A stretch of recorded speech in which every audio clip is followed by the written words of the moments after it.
Goeiedag. Ons gaan kyk na hoofstuk 1, formele en informele boekhouding, interne beheer en besigheidsetiek. Ons gaan nou fokus op teorie, interne beheer en hierdie vorm die fondasie graad 10, 11 en 12.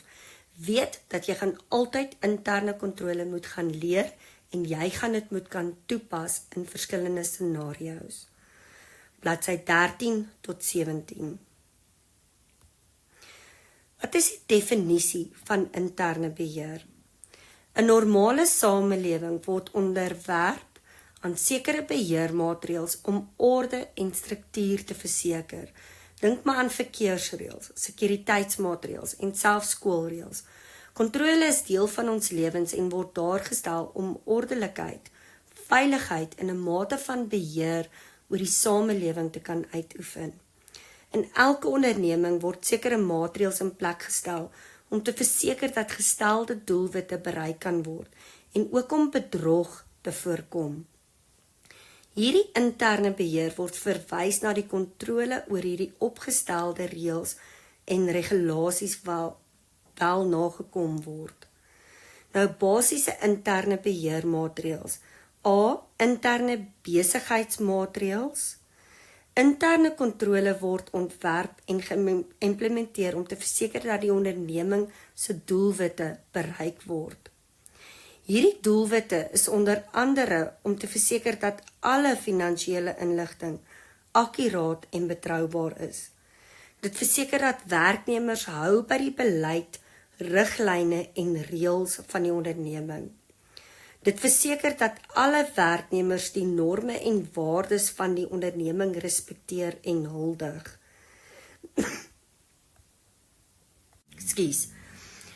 Die bates van die besigheid te beskerm. Te verseker dat hulpbronne van die besigheid ekonomies en doeltreffend gebruik word. B. Interne rekeningkundige beheermaatreëls. Interne rekeningkundige vorme van kontrole en beheer vorm deel van die totale interne beheerstelsel van 'n onderneming. Hierdie maatreëls word nie net ingestel om te verseker dat boekhouding akkuraat en reg gedoen word nie, maar ook om die onderneming te beskerm teen verliese as gevolg van bedrog en ander witboortjie misdaad.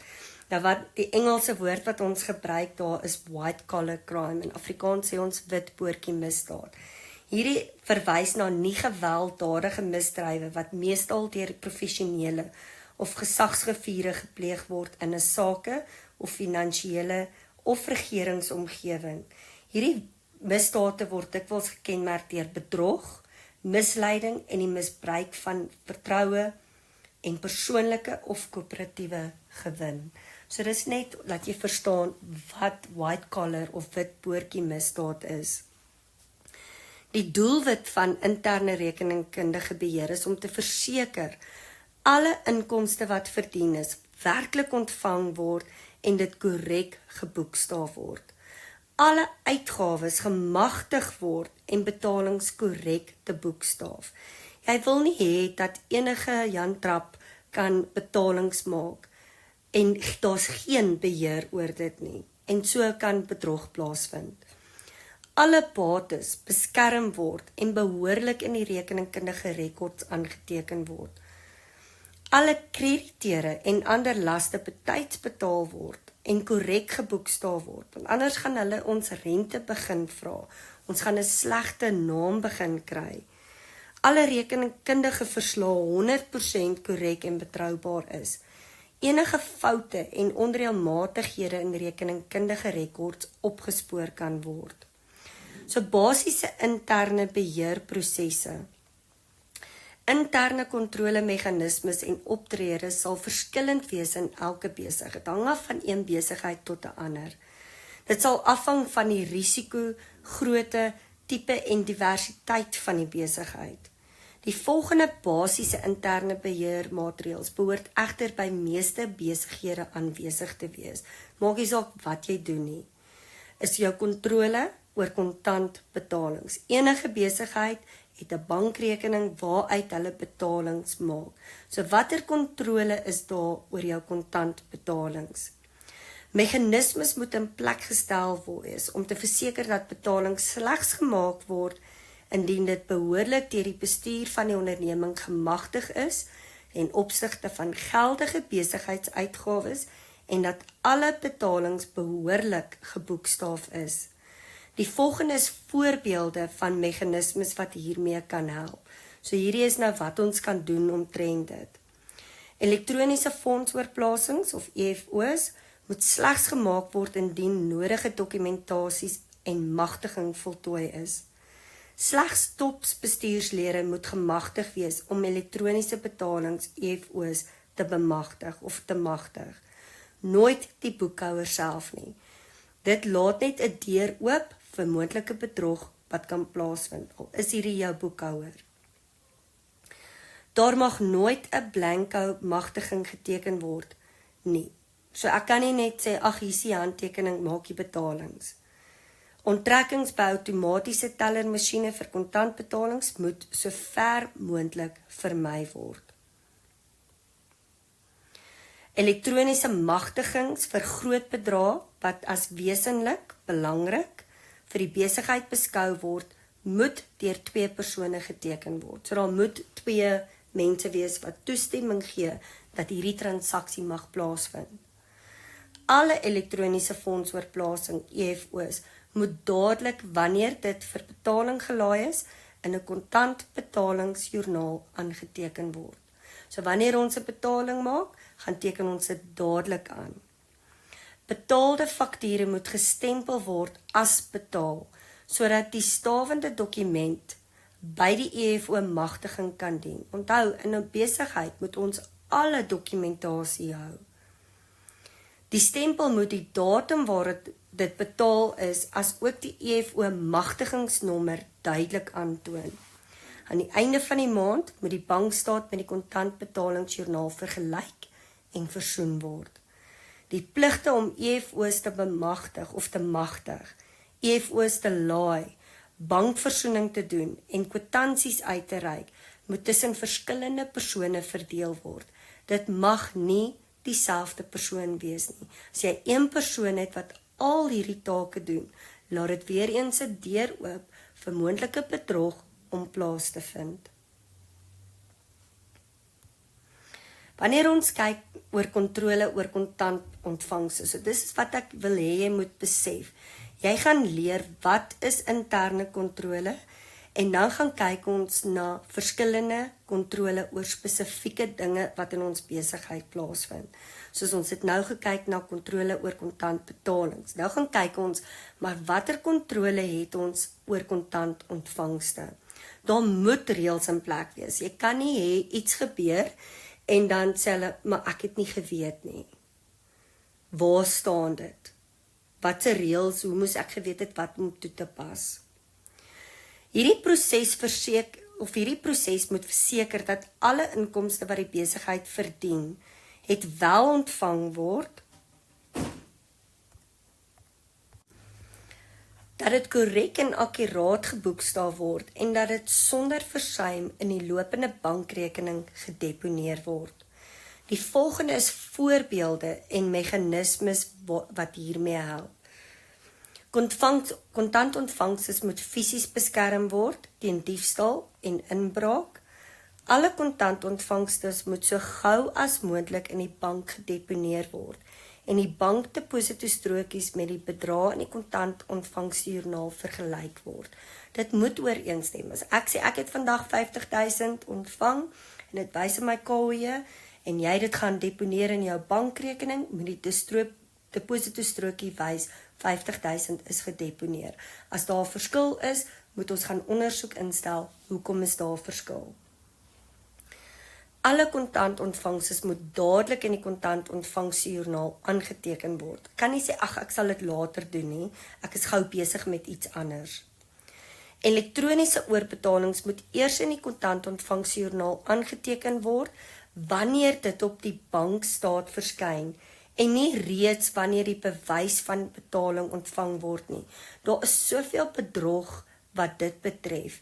Daarom sê ons dat as jy geld ontvang elektronies en iemand sê vir jou, maar hier is die bewyse van betaling. Dan sê hy, nee, dit is reg meneer of mevrou, ons wag tot dit verskyn op ons bankstaat en dan sal ons byvoorbeeld die voorraad vrystel om afgelewer te word.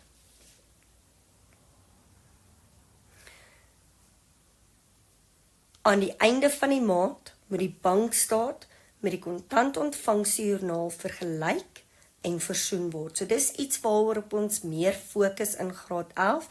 Ons plan die saadjie in graad 10, maar in graad 11 is wanneer jy amptelik bankversoening gaan doen, wanneer ons gaan kyk na kontantontvangstes, kontantbetalings, ons vat ons bankstaat en ons vergelyk dit met ons KWJ en ons KBJ en ons bankrekening. Die derde ding waarna ons kyk is kontrole oor die kleinkas. Nou onthou, wat is 'n kleinkas? 'n Kleinkas is wat ons op ons perseel het, is basies 'n boks waarin ons geld sit, wat toegesluit moet wees, en wanneer ons onmiddellike betalings moet maak, wat klein bedrae is, dan haal ons geld uit hierdie kleinkas uit. So nou is die vraag, watter kontroles is daar oor die kleinkas? Die interne kontrole oor die kleinkas moet verseker dat gelde uit die kleinkas slegs vir amptelike betalings van die besigheid gebruik word. Daar moet ook verseker word dat die geld veilig is en dat alle betalings behoorlik geboekstaaf word. Die volgende is voorbeelde van meganismes wat hiermee help. Ons het gaan kyk hoekom is dit belangrik. Nou gaan kyk ons wat ons kan doen om daarmee te help. Kleinkasgelde moet fisies beveilig wees teen diefstal, weggeberre uit die oog uit, waar nie almal toegang het tot dit nie. Betalings uit die kleinkas moet slegs gebruik word indien die spesifieke betaling nie per EFO of kredietkaart gemaak kan word nie. Slegs die kleinkassier moet toegang tot die kleinkas hê. Dit moenie daar wees vir almal wat toegang het tot die kleinkas om net geld uit te haal soos wat hulle wil. Elke betaling uit die kleinkas moet deur 'n brondokument vir die betaling gestaaf word. Onthou toe ons in graad 9 geleer het oor die kleinkasjoernaal, daai bewys is die kleinkasbewys. Vir elke betaling uit die kleinkas moet die kleinkaskassier 'n kleinkasbewys voltooi en teken. Daar moet 'n limiet wees op die bedrag wat die kleinkas betaal kan word. Daar moet gereeld onverwagse kontrole van die geld in die kleinkas gedoen te word deur iemand anders as die kleinkassier, want weer eens, as die kleinkassier in beheer is van alles, maak dit die deur oop vir moontlike bedrog wat kan plaasvind, vir moontlike diefstal. Die kleinkasvoorskot moet vooraf vasgestel word en herstel word as die voorskot min word. Jou kleinkasvoorskot is dit wat ons besluit, hoeveel geld wil ons in die kleinkas hou. Wanneer die kleinkasvoorskot as herstel word, moet die aanvraag, magtiging, kwitansie, OTM bewysstrokie daarvan deur iemand anders as die kleinkassier geboekstaaf word. So dit kom weer eens terug op daai verdeling van pligte. Ons kan nie een persoon hê wat alles doen in die besigheid nie. Nou gaan kyk ons na ons kontrole oor debiteure. Nou debiteure is kliënte wat by jou koop, hulle kry hulle produkte onmiddellik, maar hulle betaal eers later. So hulle skuld die besigheid geld.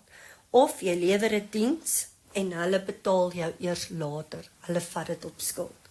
So wanneer ons gaan kyk oor kontroles oor debiteure, die interne beheerproses oor debiteure moet verseker dat debiteure kredietwaardig is.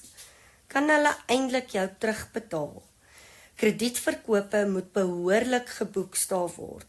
Versoening gedoen word tussen persoonlike rekeninge en die kontrolerekeninge en dat uitstaande rekeninge bestuur word. So die volgende is voorbeelde van meganismes wat hiermee help. Daar moet 'n kredietbeleid in plek wees waar volgens debiteure se kredietwaardigheid getoets word en kredietlimiete vasgestel word. Ons gee vir die die debiteure kredietlimiet die maksimum wat hy by jou kan koop op skuld. Dit gaan gebaseer word of wees op wat kan hy bekostig om terug te betaal. Daar moet gereelde kredietkontrole uitgevoer word om agterstallige debiteure te identifiseer. So rekeninge moet betyds, state moet betyds aan jou debiteure gestuur word. Maak seker dat hulle die transaksies korrek aangeteken is, dat die bedrag verskuldig wys korrek, hoeveel dae het hulle om te betaal, en volg op, maak seker dat hulle wel betaal. Kredietverkoop transaksies moet goedgekeur word in terme van prys, betaling, krediet beskikbaar en limiete op die debiteur se rekening. Jy kan nie toelaat dat debiteure vir meer koop as wat 'n kredietlimiet is nie. Alle kredietverkope moet volledig op voorafgenommerde kredietverkoopfakture aangeteken word en deur die verkoopspersoon onderteken word. Daar moet rekenskap van elke faktuurnommer gegee kan word. Maandelikse state aan uitstaande debiteure moet deur iemand anders as die boekhouer geëvalueer en uitgestuur word. Weereens daai verdeling van pligte. Die saldo van die debiteure kontrole rekening in die algemene grootboek moet aan die einde van die maand met die totaal van die debiteure lys in die debiteure grootboek versoen word. Daai saldos moet eintlik dieselfde wees. En as dit nie dieselfde is nie, gaan jy leer, maar nou moet ons gaan kyk, hoekom is dit nie dieselfde nie? Was daar moontlike foute begaan, weglatings? So dit is belangrik om ondersoek in te stel. As jy kan onthou, wanneer ons 'n transaksie het, vat ons dit na die persoonlike rekening van die debiteur, ons noem dit die debiteure grootboek, en daarvan afstel ons die debiteure lys. Ons vat die totale van die joernale en ons vat die debiteure, vat dit na die algemene grootboek, na die debiteure kontrole rekening, wat 'n opsomming is van al jou debiteure. So as ons hierdie proses reg gedoen het, moet die syfers dieselfde wees. Oninbare skulde en ander aansuiwerings rakende debiteure moet behoorlik gemagtig word. Rente moet gehef word op agterstallige rekening van debiteure.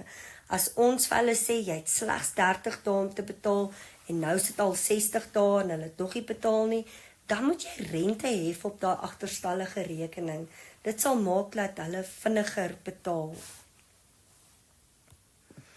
Wanneer ons gaan kyk na kontrole oor krediteure, so krediteure is wie die besigheid skuld, ons koop, ons ontvang nou en ons betaal later. Die interne kontroleproses oor krediteure moet verseker dat kredietaankoopfakture wat van krediteure ontvang is ooreenstem met die items wat ontvang is, as ook dat dit akkuraat geboekstaaf word.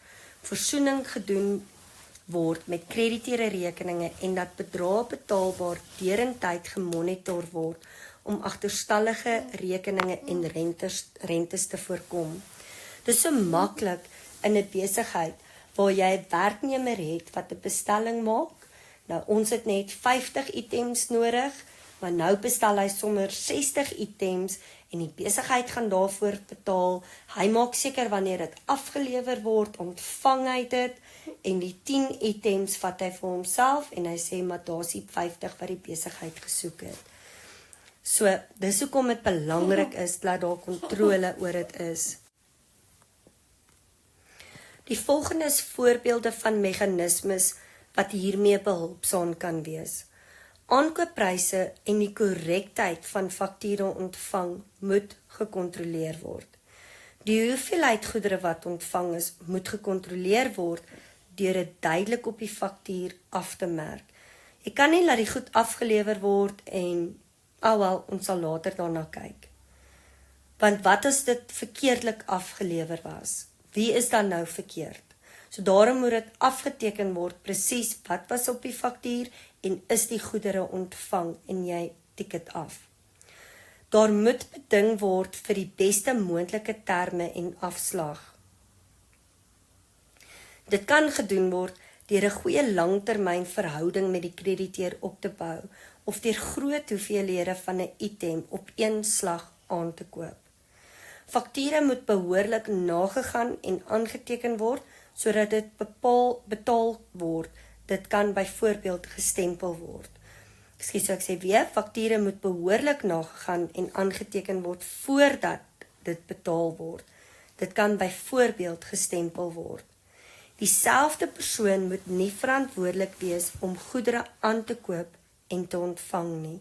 Weereens kom daai verdeling van pligte, maar wees asseblief bewus, jy moet kan verduidelik verdeling van pligte wat betref met oorkrediteure. Verdeling van pligte met betrekking tot kontant ontvangstes, met kontant betalings. Jy kan nie net gaan skryf verdeling van pligte nie. Jy moet dit kan verduidelik met die spesifieke kontrole oor krediteure, oor ontvangstes, oor betalings. Krediteure moet so laat as moontlik betaal word sonder dat rente gehef word. Hoekom?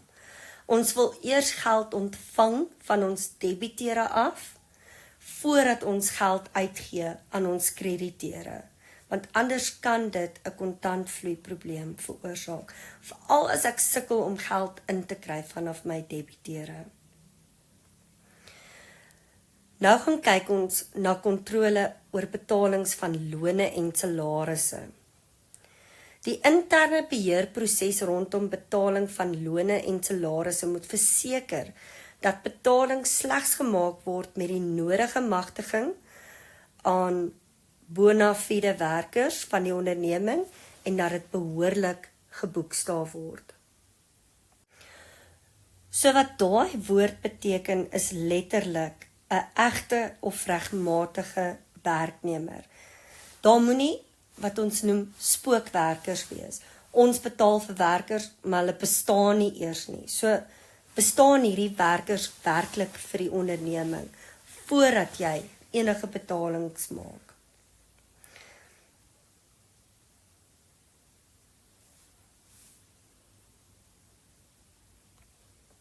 Die volgende is voorbeelde van meganismes wat hiermee behulpsaam kan wees. Daar moet vir elke werknemer 'n leer wees wat inligting bevat rakende sy salarisskaal, aftrekkings, asook enige verandering in sy status as werknemer. As jy 'n werknemer het wat dalk 'n promosie gekry het, dan moet ons dit gaan aandui. Gedetailleerde tydskedules moet gebruik word om werknemers se ure gewerk, as ook oortyd aan te teken. Hierdie tydskedules moet deur die werknemer se onmiddellike hoof geteken word, wat dien as magtiging van betaling vir werk wat gedoen is. So baie van die besighede het nou waar jy basies moet aanteken, nie meer op 'n stuk papier nie, maar jy gebruik jou vingerafdruk en jy klok in wanneer is dit wanneer jy begin en wanneer jy geëindig het. Die akkuraatheid van die berekening van lone en salarisse moet derentyd gekontroleer word. Permanente werknemers se salarisse moet direk in hul bankrekening inbetaal word deur elektroniese fondsoorplasings of EFO's te maak.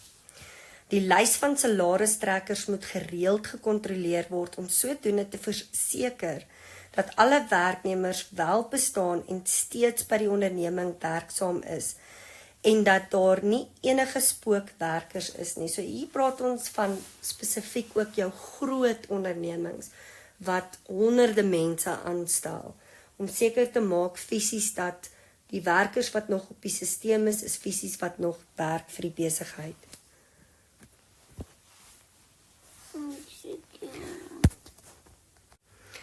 Dan gaan ons kyk beheer oor nie bedryfsbates. Nou jy moet nou al weet waaruit bestaan jou nie bedryfsbates. Dit is jou toerusting, jou voertuie, jou grond en geboue.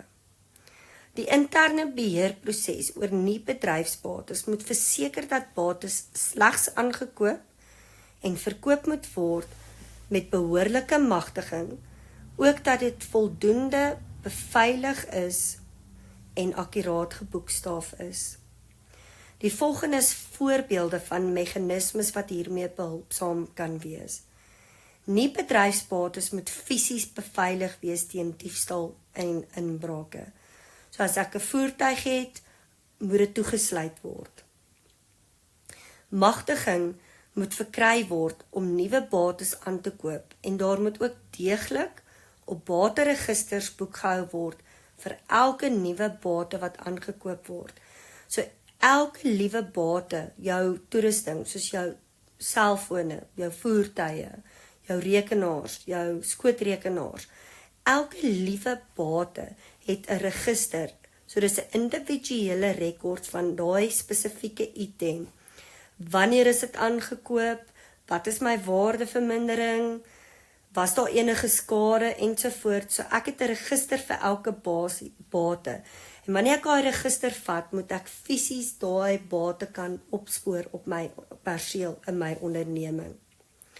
Hierdie bateregisters moet gereeld gekontroleer word deur, soos wat ek nou net genoem het, deur fisiese voorraadopname te maak en verlore, gesteelde of beskadigde voorrade onmiddellik te rapporteer. 'n Waardeverminderingsbeleid moet vasgestel en geïmplementeer word. So ek sê weer eens, die belangrikheid van weet wat is jou interne kontrole, om terug te gaan, waarna het ons alles gekyk, weet wat is kontrole oor kontantbetalings, watter meganismes kan in plek gestel word, kontrole oor kontantontvangstes, oor kleinkas, debiteure, krediteure, betaling oor lone en salarisse, en dan na ons nie bedryfsbates. Jy moet weet wat dit is, weet wat die meganismes is, want jy gaan dit moet kan toepas.